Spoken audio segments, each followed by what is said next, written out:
Everyone. Welcome to the last session of the EACR ECR Conference 2025. We have fantastic talks coming on. We are starting with Joan Chang. So she's my own friend from the University of Manchester. She's a research fellow. She is awarded with MRC Career Development Fellowship and another prestigious award in our division. And she has her own research group now. She is very well known for her achievements, like for the postdoc and ECR career, and she has taken part and care of lot of many responsibilities in the division as well, like for our early career researchers. And there was one thing she really did, like, and changed a lot of postdocs recognition, which is called as Postdoc Appreciation Week in the university, and she was awarded the MRC Early Career Impact Prize for that. So today, Joan is going to talk about one constant thing in research and our career, which is failure, and how do we cope with that? How do we also support people go through that? Over to you, Joan. Thank you, Sankari. Can you hear me okay? Yep. And I'm going to share my slides now, and hopefully this should be... Let's check right. if it is like, yeah, that looks perfect. Yep. Thank you. Okay, great. Thank you, Sankari, for that really nice introduction. So as Sankari mentioned, my name is Joan, and I'm very, I guess, honored to be invited by the EACR to come and talk to you about something that's not quite just about the science, but rather, I think, a very important component surrounding the science, which is essentially trying to address that feeling of constant failure. And importantly, how can we support both ourselves and also other people that are going through it?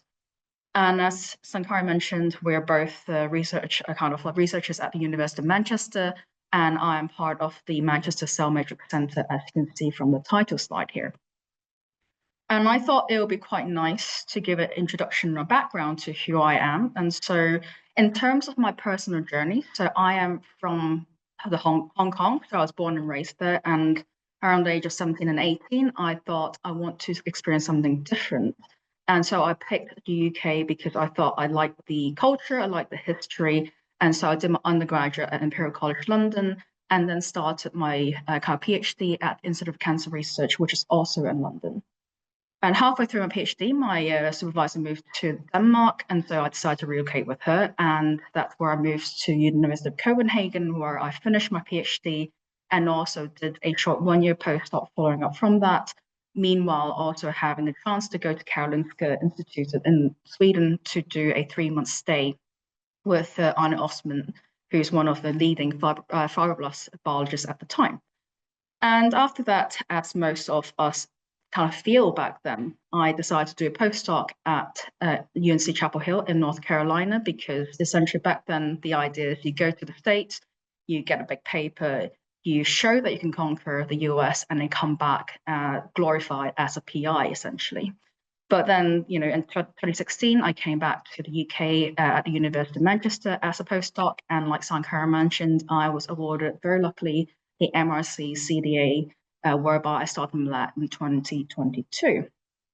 And so with this is my personal journey, kind of where I've lived. But in terms of my scientific journey, this is what I would kind of describe it as. And so I would say I'm an extracellular matrix biologist, and this is kind of, this theme has gone through my scientific journey in a very nice way. So during my undergraduate studies at Imperial, I did a year in industry, which is based in AstraZeneca, where I was studying how osteoarthritis is impacted by hypoxia. So this is a degeneration of the cartilage in the knee joint, and this allows me to kind of have first author paper from that year in industry. And my PhD is essentially around breast cancer metastasis, whereby I really tried to understand how this cross-linking enzyme LOXL2, which is known to cross-link collagen and elastin, so these are extracellular matrix molecules, and therefore driving that metastatic progression and also cancer progression in general. And part of this also includes kind of doing some signaling studies that is related to mass spectrometry analysis. And then for my postdoc, and during my year at University of Copenhagen as a postdoc, I was awarded the EACR Travel Fellowship, to go to Karolinska, and I would highly recommend this fellowship because I think it's a very good experience and it's a fantastic way to really extend your network. And so if you have a chance, I do highly encourage you to apply for it. And so for this process, you can see that I've managed to get a lot of kind of authorships, luckily, very, very much luckily so.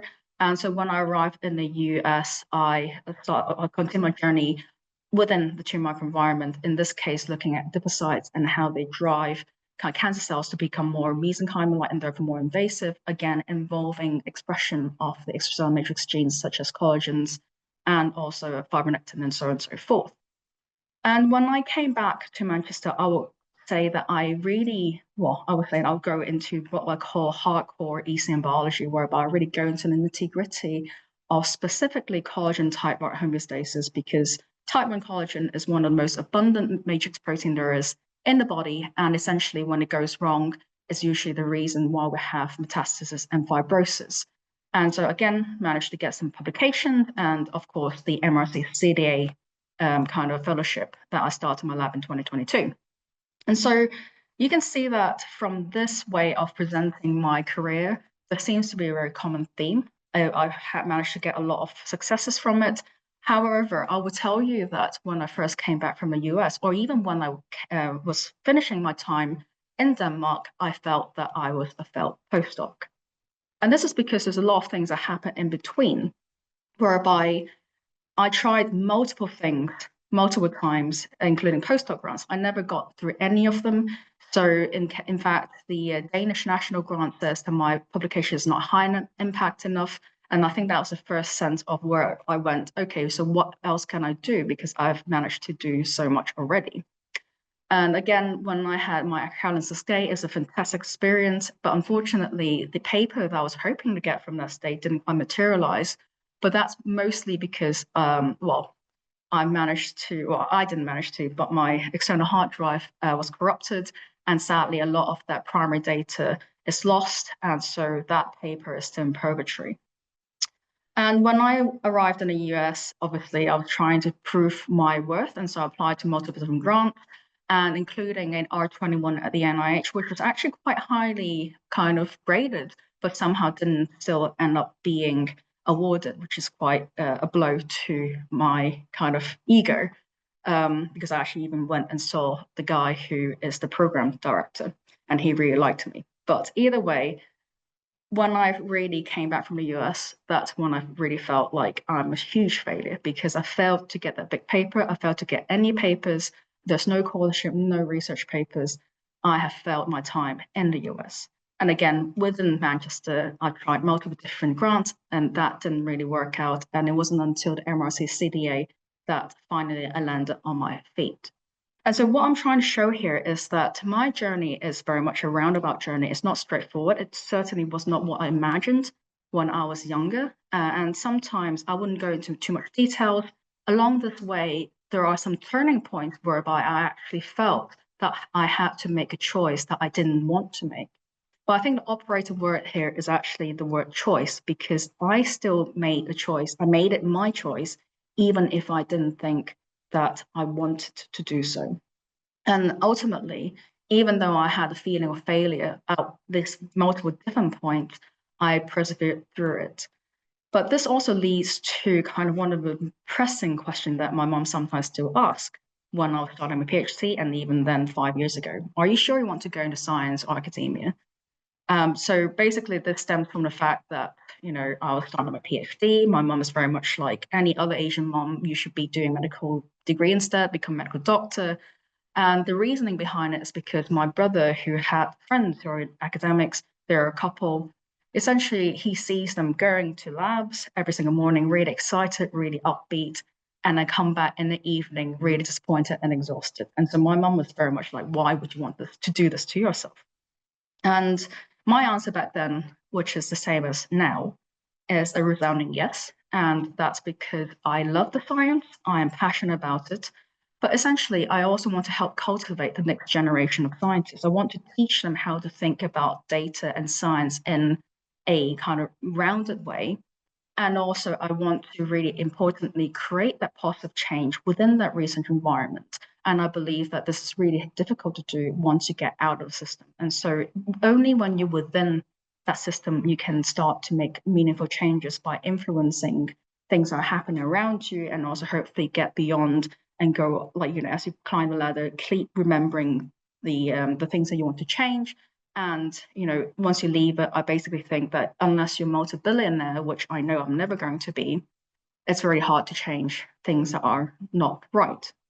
So I have very compelling whys, but I still need to deal with the constant feeling, whether they're justified or not, of failure, both within myself and also with the people around me who might also feel the same at various different stages of their own journeys. And of course, the fear of failing the people that I manage. Therefore, am I actually providing what they need? Am I going to fail their expectations, and so on and so forth?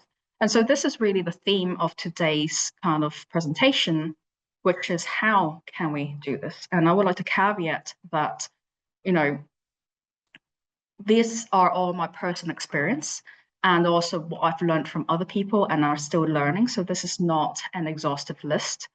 And furthermore, I think within this kind of audience, there are 3 levels that we need to think about. So the first is about self. So how can we deal with it within ourselves? Secondly, obviously, the peers and the friends around us, how can we support them? And thirdly, the people that we manage, which are basically the postdocs, PhD students, graduate students, technicians, and so on and so forth. And so even though there are 3 different levels, I see this needing to be kind of addressed, there are actually common themes I believe is kind of that brings the cohesiveness between all 3 groups. And so one of the major themes is switching perspectives. I think this is really important because we need to really start addressing what we mean when we say something is a failure, and also why is failure such a bad or a dirty word? Because just because something didn't work out, it doesn't mean it's a failure. And ultimately, even if you're really prepared, you can do every single thing right and it still won't work out. And therefore, is that a failure? Is that really, or is it a setback? Is it just things that are not going according to what you're expecting?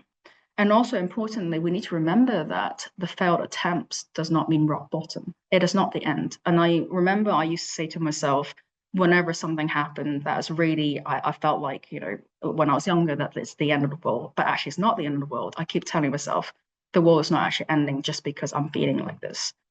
And we need to switch that mindset and start realizing that sometimes these so-called failures is just the beginning of another journey. So every single turning point you see in my journey, every single move I made in my career, it's actually another journey, another adventure. And there's always things to be learned from it. So be it kind of failed experiments, failed quote unquote, or otherwise. And so this is really kind of highlighting that whenever something happens, be it within your lab or you or people that you manage, the first step is really to take a step back, breathe, think about what it is that it didn't work out. Is it really a failure? Usually it's not. Reassess what the situation is, regroup, and then go again. Because that's the nature of science. That's how even life is like. So because we need to have a process in order to move forwards. And this reminds me of a quote that one of my friends told me back in, I think, early 2010, so 2011 in this case, which is don't take the past and plonk it right in the path of your future. And importantly, don't do it for the present either. And so what this means is like things that happened in the past, that negative feeling that you have felt something, it is in the past. It doesn't define who you are. It doesn't have to migrate into the future, essentially. And so things that we think also in the past are gospel might not actually be true anyway. And so we need to have that mindset or paradigm shift in that sense that what you think should happen might actually not be the right thing to happen anyway. And ultimately, most of the time anyway, there's always something good that comes out of a really shitty situation. So it could be, this is from my own personal experience. You have a very sick parent, but then there's something good to come out of, which is you suddenly realize that you have the support group, you have the friendship that you can draw strength from, or you are actually much stronger than you think you are and you can pull through it. There's always good things that comes out of a really shitty situation if you can see it from a slightly different perspective. And importantly, we need to remember the good things and bring yourself through it, as well as people that you're managing through. So remember their good qualities, remind them of the things that they've done, and that's how you can encourage them to really go again. And crucially, we need to have optimism. So this is a photo of myself when I was a kid. And this is basically stemmed from a conversation I had with my dad, whereby I was talking about needing to discuss about how to deal with failures. And he reminded me that when I was a child, before every single big exam, he would always ask, do you have confidence? And I would say yes. But then he would follow up with another question, do you have certainty? And I would very gleefully say no. And I think it's this optimism that's actually going to drive you through every single obstacle you have. You might not know that it will work out. You might not know that you will get exactly what you want, but then having that confidence that you can actually do it, do that process, and actually be able to survive it is actually going to be the key that allows you to drive forward both yourself and also other people. And so perseverance and optimism is really key to reach your end goal. But then we'll go back to the goal bit at a later slide. So another theme that I want to highlight is that honesty and authenticity. So this is a quote that I really like, because I've often said to my friends and also my mentees that there's nothing wrong, or you can never ever go wrong if you're honest. Because honesty would never ruin something that's real. Authenticity will not cost any genuine relationships. And again, speaking about your feelings will not cause you to lose anything that's worth having, including relationships. And so this honesty and authenticity needs to be within yourself.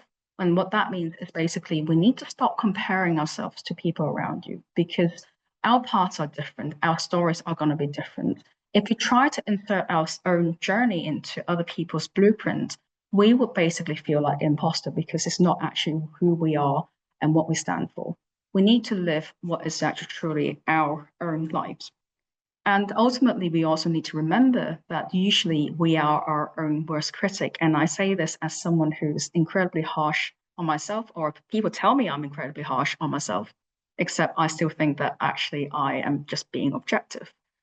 And this reminded me of a quote that's in Chinese, but essentially translates to not as good as the best, sorry, not as good as the best, but better than the worst. So this is something I keep kind of reminding myself. I don't like the fact that I have to keep reminding myself, because there's a part of me that still thinks I am the best. I should be the best. Why should I feel like this? But the reality is I should be happy with what I have. And it doesn't mean just because I'm happy with what I have, doesn't mean that I will lose that drive to be better. And so remembering that, you are not, as long as you don't stop in the same space, and this goes with other people, you're going to be okay and you're going to be content. And when it comes to honesty and authenticity, you also need to do that with others. And what I mean by that is, like, we need to share the mistakes we make with people that we manage, with people that are our peers, because we need to let them know that this is normal. We need to know what is actually real, because every single, like really nice big story about someone, what we don't see is the struggles behind it. And so the more we share, the more authentic we are, the better people will equip themselves and go, actually, when something bad happens, it's not, my fault, essentially. And importantly, we always need to be able to speak up for both ourselves and also for others. And you need to be honest about the situation. And, if there's any chance that you can actually step up as, for example, a representative, I highly recommend it, because it allows you to really represent yourself and put those thoughts out there in an honest and authentic way. And a further theme is understanding. And I put these two schematics because I think it's really nice to show that understanding comes from conversations and dialogues, both with one another and also within yourself. And so what I mean by understanding is actually knowing yourself well. What are your strengths? What can you do? And what you're good at. And importantly, you then will be able to say, okay, these are the qualities that I might not have yet. You can then say, okay, how can I then improve myself by doing X, Y, and Z? Importantly, you also need to understand the other person, for example, the person you're managing, because you need to understand where the strengths are as well, and also what they're going through. Because unless you really understand the situation, you're not going to be able to help them get through it. And so a deep understanding of both yourself and also the other person that you're having conversation with really helps people go through every single situation that might come in their kind of journeys. So how can you do that? So the first thing is really to listen and really actually listen instead of trying to offer solutions right away. So this applies to yourself as well. So listen to the inner dialogue and really figure out what exactly is going on and try and listen to without any judgment or right or wrong. So offering solutions is something that we tend to do because as humans, we really want to help. We want to share our experience. We want to share what worked for us. But if you start doing that, well, basically to yourself or even to other people, what is missing is that we don't actually understand what exactly is the issues that's deep within it. And everyone might have a snap judgment. So you might have a like split nanosecond of an emotion that shows, oh, like this is just bad or this is just good. But try and step away from that instant judgment. So even if you flash up in your head going, okay, this is the most stupid idea, take a step back and actually don't you react to it. Just listen again, because there is no perfect solution. There's only the present, which is the conversation you're having. And again, the conversation can be within yourself or with the other person. And importantly, we need to keep an open-minded and also present ourselves as being an open person. So, for example, if you're looking for help, it's very unlikely that you're going to approach someone who's got their arms folded like this and have a resting, well, a very angry face, let's put it that way. And this is also something I kind of very consciously do. So even when I'm talking to you right now online, I have a very open kind of posture, and that is to show that, look, I am here, I'm open to have a conversation, I'm not defensive, let's have a chat. And importantly, one thing that we really need to remember is that most negative reactions are a fear response. So what that means is that it could be a fear of failure, it could be a fear of, being abandoned, it could be any other type of fear. But once we understand where that fear is and what that fear actually means, that's actually when we can start building things to address that fear and therefore kind of help that person or yourself through that negative emotion. And so once you have a basic understanding of who kind of like what kind of person you are, you can then start modeling yourself. Like this is more of a deep understanding of who am I? So what kind of person do you want to be? What kind of things do you want to be? And this is modeling yourself on other people or on other kind of behaviors. But I want to highlight that there will always be core values that will likely not change because those are what you fundamentally believe in. What is changing is the behavior and the reaction that you have that stems from the core value. And importantly, one thing I want to highlight is that mentors do not have to be good or perfect because there is really no perfect person. There's no perfect solution, like I mentioned before. There are only solutions and journeys and experience. And even with a bad mentor, I will call it quote unquote mentor, you can still learn a lot from them because you can model yourself on them and say, actually, these behaviors I do not want to replicate because it's just not helpful for that situation. And so this process of reflection of the kind of things that you want to model yourself on leads to behavioral changes, whether conscious or not conscious. And something would then happen. I can't really tell you because I'm not a psychologist, but usually you would then see results, be it in the response that people give or their behavior or your own kind of mental kind of feelings and all that kind of more, I guess, like less tangential responses. And at some point, what this means is that one will acquire quite self-confidence. And that's actually really important because all roads ultimately lead to Rome. And quoting my dad, what he said to me back in 2013, so this is when I was basically thinking about my postdoc and I wasn't having successes with grants and everything. And I go, am I actually suited? Am I a failure? He said, all roads lead to Rome. And besides, you have more than one Rome to go to. So what does that mean? I think first of all, we can think about what does Rome actually even look like. So are you trying to get to the Colosseum? Are you trying to get to the Vatican? Or are you trying to get to the more modern side of Rome? And secondly, which route are you trying to get? So are you trying to go, you can go there by train, you can go there by bus, you can go there by plane. If you really want to, you can swim or walk. All those, you can actually get to Rome through those means. But what I truly think he meant was actually there are more than one Rome, in the sense that it's okay to change destinations. So this is a ChatGPT kind of question I raised, which is what are the equivalent to Rome? And you can see it gave back a lot of different answers, which included Cairo, Athens, Beijing, and so on and so forth. And so these are all technically some variations of Rome's. So why is it a bad thing that we change destination? And this links back to perspectives. If you have a destination, like kind of a vague destination that you want to go to, what does it really mean in the realistic term? And so a really good example of, like, for example, changing that perspective is back when 2009, when I was starting my PhD, I was super naive because I grew up in a really big city. In my head, why would anyone want to move to Manchester? Because the only reason why any non-English person wants to move to Manchester, a small city, is because there's Man United and Man City because of the football clubs there. However, I'm actually in Manchester. I'm in arguably because of the different paths or decisions I've made during those kind of changes. I'm in arguably one of the best places to study ECM or exercise matrix and cellular response with a good support network. And so if I go back to 2009 and speak with the baby Joan back then, is this a failure? Why is it a failure? No, of course it's not a failure, because I followed what was right at the decision at the time.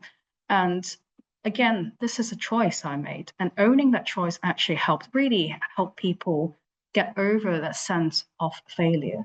And ultimately, what really matters should be how we feel or how we think, and not what other things, or actually in most cases, what we think other people are thinking. Because most of the time, they're not actually thinking about you. Even if they think about you, they're usually likely thinking, oh, they've done such a good job, I wish I could be more like them, and so on and so forth. And another aspect is to be nice. And what that means is basically to be empathetic, not just to other people, but also to yourself. So, this leads, like, kind of stems from the whole kind of internal monologue. So you should be nice to yourself personally. Like when you have the internal monologue, my internal monologue is usually, I wouldn't say it's negative, but it's very critical. But there's also what other people say to you. So when people make a passing comment that you might go, ooh, they might be like talking about me, or like it seems to be saying that I've not done a good job. Take a step back, take a neutral stance. Don't let someone else get to you, and don't take anything personally. And so when it comes to other people's comments, try and not let it affect you, because ultimately, as I said to my brother who had a volcanic temper, why would you get angry when you're the one who might actually get a bursted blood vessel? Because, ultimately, if we're upset, when we have negative feelings, we're the ones who are experiencing it, and that's actually going to have an impact on ourselves. And so being the ability to step back a little bit and be more observant rather than being a participant is going to help you be nice to yourself, essentially. And on top of that, we always need to be mindful of other people's journey. So that goes back to judgment. Like, everyone's journey is a little bit different. We need to be mindful of the things we say, even if it's passing comment, especially in front of other people. But this also links back to the whole like honesty and authenticity, whereby, because if you've built that relationship with that person, they know that you're authentic, you mean well, even you don't have to worry as much in that sense of, will I say something that's going to upset them, because they know that everything you do is actually for their own good. And this is a kind of study that was published in Nature Human Behavior, which is to do with smiling. So I think when you're nice, you smile. And one of the things that they highlighted in this like very comprehensive study is that, when you smile, not when you like, I think some of them was trying to hold a pencil to imitate smiling, but when you're mimicking someone's smile, or when you're smiling just based on your own accord, there are changes associated with it. You do feel more positive, and those positive changes actually does help, even if it seems like a very, very little thing. And this leads on to the next one, which is really to celebrate as much as you can, because every little celebration helps. With every celebration, we're removing that sense of failure by basically telling people that actually all of this, we know this is hard. We need to celebrate because happiness only multiplies by sharing. And in academia, we all know how long things take. And so when official thing happens, let's say the fellowship. So I actually never celebrated my fellowship. That's kind of something that I've always thought that's a shame. But when we wait for the official to finally arrive, that's going to be like no one wants to celebrate because we often forgot about it. And so I did this for my own personal kind of celebration. So I had 3 different wedding celebrations. And so now there's a running joke within our friendship group that if you're doing a Joan, you're actually celebrating 3 times. I've not implemented in my lab, but I do plan to, for future, for example, paper submissions, I'm going to do a celebration when it goes on bar archive. I'm going to do a celebration for when we submit to a journal. And finally, when the journal gets accepted and published. So I think that's going to be the rule of thumb that I move forwards with. But from a personal point of view, even if you celebrate others, I would say don't expect the applause, because when you expect applause and you don't get it, it's not the nicest feeling. And besides, a lot of times when it comes to applause, you might not even hear it yourself anyway. And so don't go in thinking I should be celebrated, but rather just try and do that for other people instead, and take a step back. And I think a lot of these things, probably you're thinking, oh, these are things I know. Why am I listening to this? Because these are all common sense. But knowing isn't doing. And this is something that I think is super important. And it's something that I'm actually currently doing myself, whereby you need to take the theory, you need to take what you know and actually put into action. And try and rinse and repeat and actually get this going, because without the practicing, you would never ever be able to do it, even if you know the knowledge. And ultimately, science and also life is not a sprint, it's a marathon. And it's this practice cycle that allows you to exercise the muscles, to allow you to have an even longer marathon, even longer kind of longevity, to make sure that you're actually going to be able to do this in a way that is actually going to help you and help others. But ultimately, remember, you have to prioritize, because every single one of us have a finite amount of time. We have to prioritize ourselves sometimes, and we also need to make sure we take care of ourselves.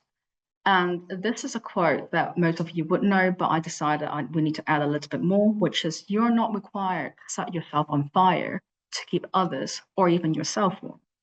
And what that means is that you need to find your people. You need to find a support network, because they are going to be the sunshine that you need to reach out to in your darkest hour.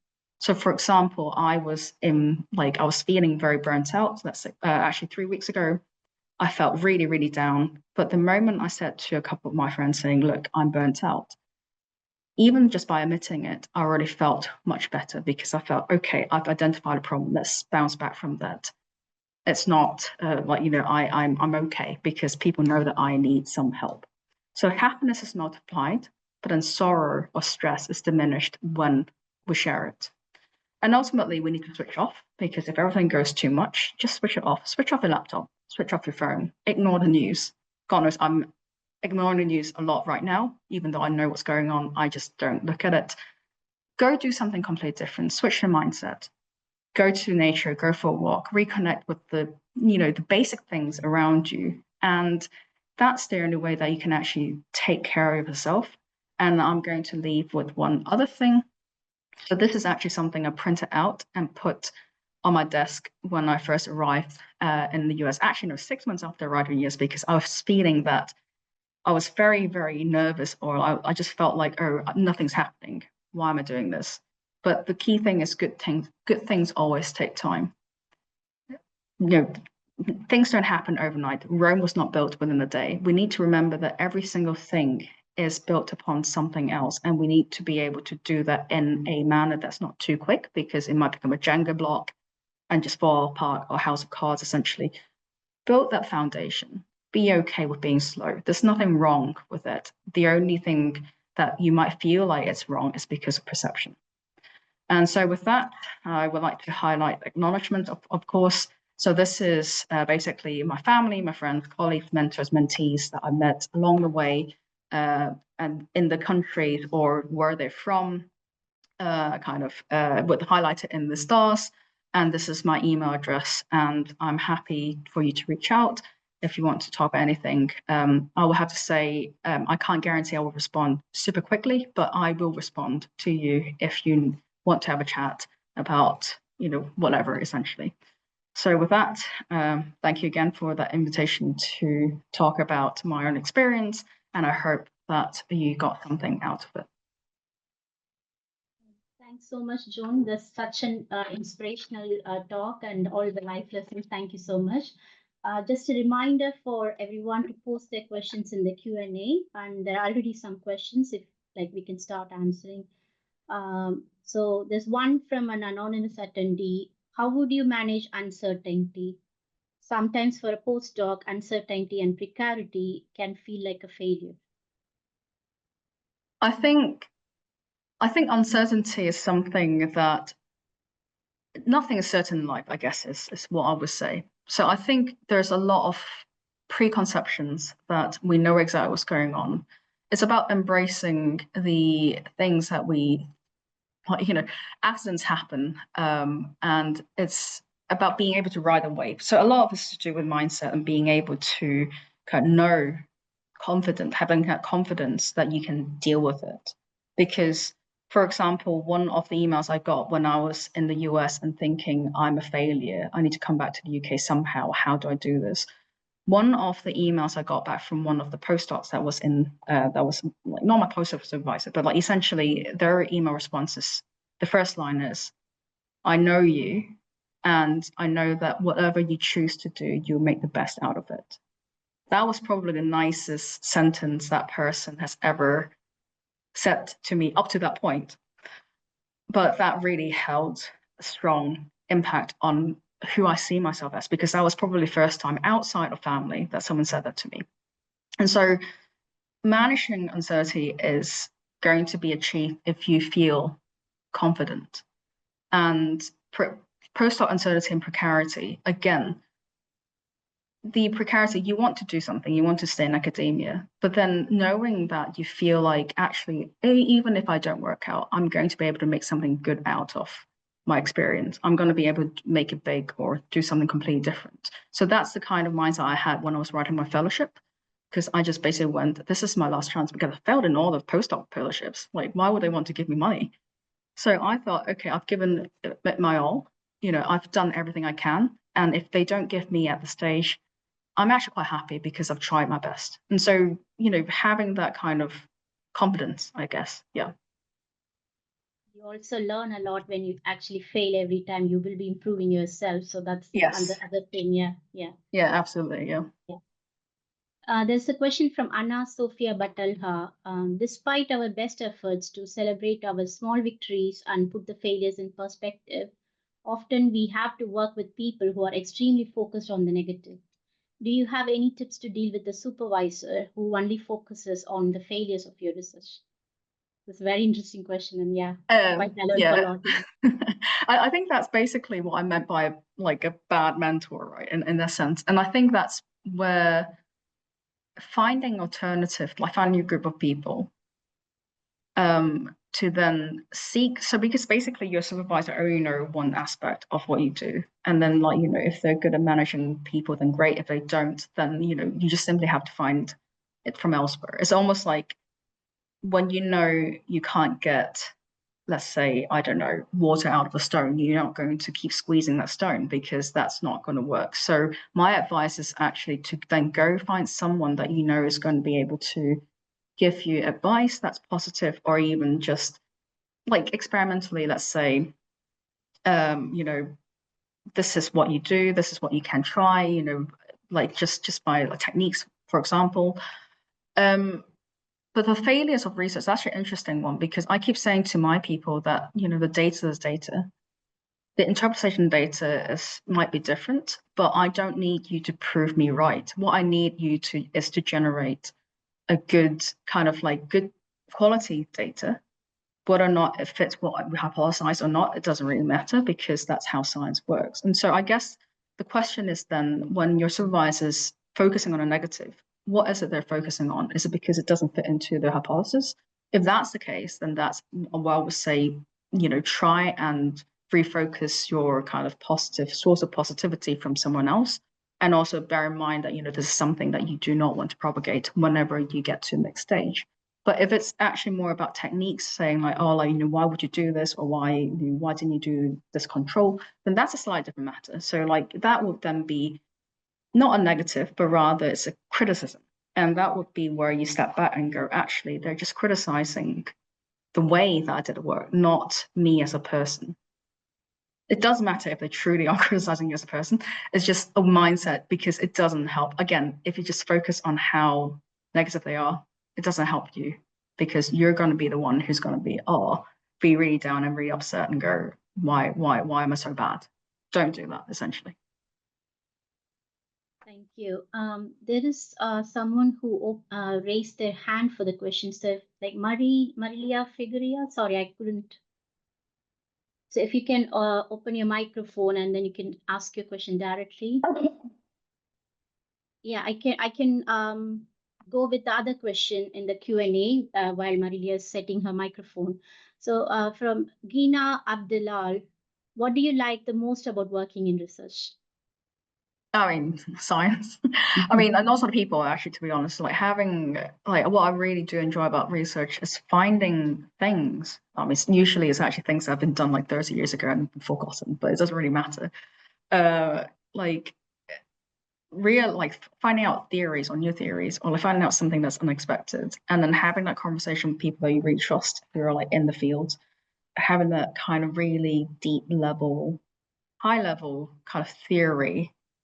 It was really nice. I really like that. And obviously, like I said, seeing the people that you've trained become a better person, that's another thing that's really nice. So those, I think, are like the three main things, I guess, that I really like about working research. Nice. Uh, Coming back to Marilia, is your microphone sorted? Are you okay to ask the questions? Otherwise, you can put it in the Q&A if you don't mind. I will go with the other question in the chat, in the question Q&A.